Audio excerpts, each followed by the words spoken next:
Your doctor told you to eat more fiber, so you did. Now you're bloated, gassy, and more uncomfortable than before. Sound familiar? Here's the truth. Fiber is great for you, but there's one mistake almost every senior makes that causes all these problems, and I'm going to show you exactly how to fix it. Fiber is supposed to help you, right? It's supposed to improve digestion, prevent constipation, and keep your gut healthy. And it does all those things, but only if you add it to your diet the right way. Most people make one big mistake that turns fiber from a helper into a problem.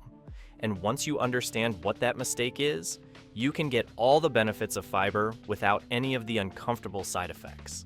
By the end of this video, you'll know exactly how to add fiber to your diet safely and comfortably. Let's start by understanding why doctors are always telling you to eat more fiber. Fiber is like a cleaning crew for your digestive system. It sweeps through your intestines, keeping everything moving smoothly and carrying waste out of your body. For seniors especially, fiber is super important. As you get older, your digestive system naturally slows down a bit. Food moves through more slowly, and constipation becomes more common. Fiber helps speed things back up. But fiber does even more than that. It helps lower cholesterol, keeps your blood sugar stable, and can even reduce your risk of heart disease. It feeds the good bacteria in your gut, which affects your overall health in amazing ways. This is why every doctor tells you to eat more fiber, and they're right. You should be eating more fiber, but there's a right way and a very wrong way to do it. Here's what happens to most people. They go to the doctor and hear, "You need more fiber." So they leave the office determined to fix the problem immediately.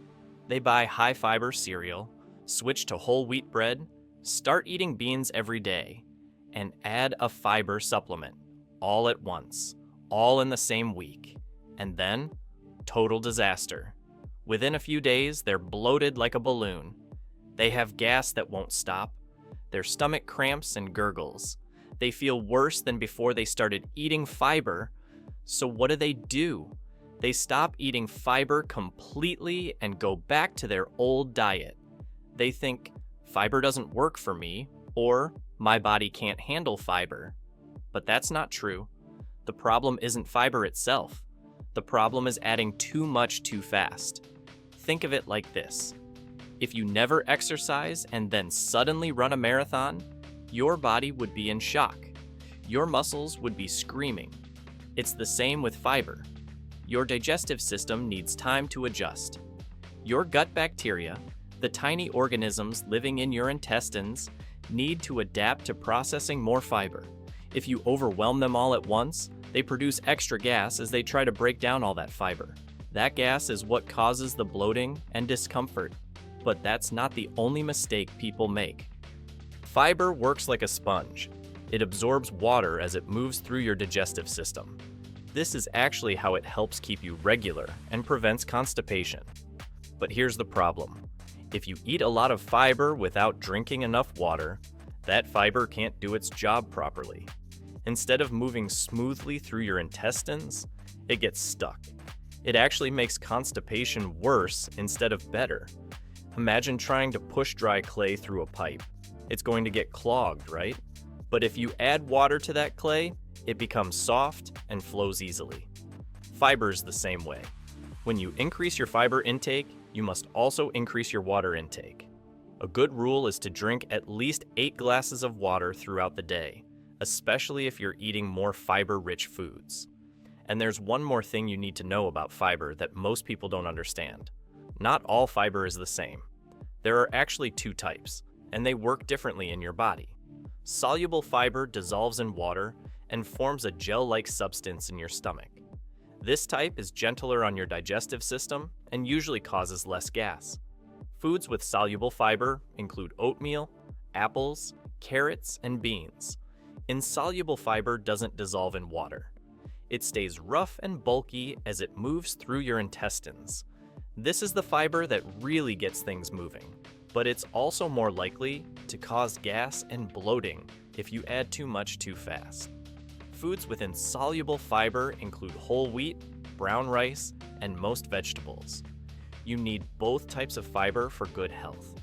But when you're just starting to add fiber to your diet, it's smarter to focus more on soluble fiber first. It's easier for your body to handle. Then, once your system adjusts, you can slowly add more insoluble fiber.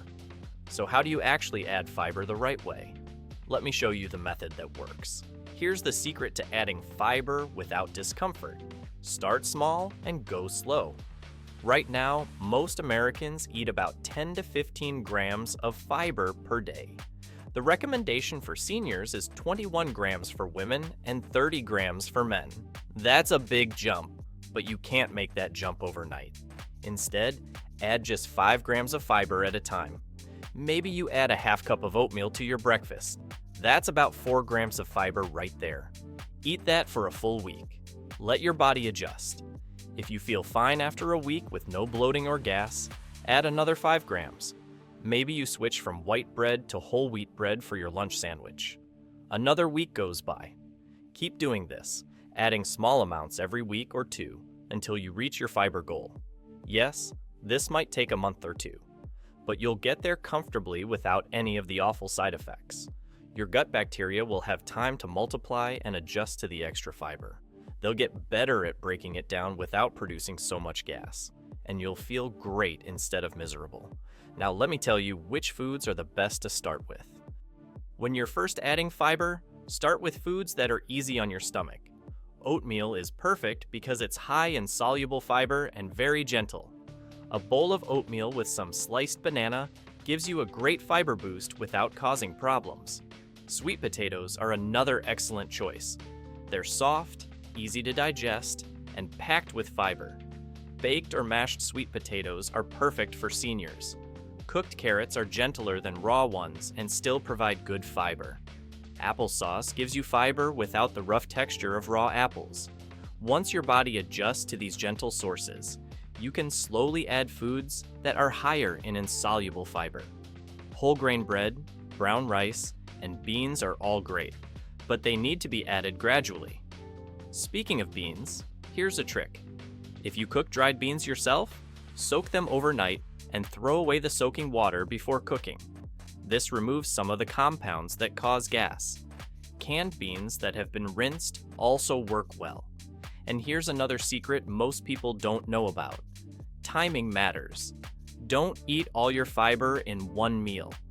If you have a huge high fiber breakfast and then low fiber meals the rest of the day, you're more likely to feel bloated. Instead, spread your fiber across all your meals. Have some oatmeal for breakfast, a whole wheat sandwich for lunch, and brown rice with vegetables for dinner. This keeps your digestive system working steadily all day, without overwhelming it at any one time. Think of it like watering a plant. You don't dump a whole bucket of water on it once a week. You give it a little water every day. Your digestive system works better with a steady, consistent amount of fiber, rather than big dumps all at once. So there you have it. The fiber mistake almost every senior makes is adding too much too fast without enough water. If this video helped you understand fiber better, hit that like button and share it with someone who's struggling with bloating. Drop a comment telling me, what's your favorite high fiber food? Stay comfortable, stay healthy, and I'll see you in the next video.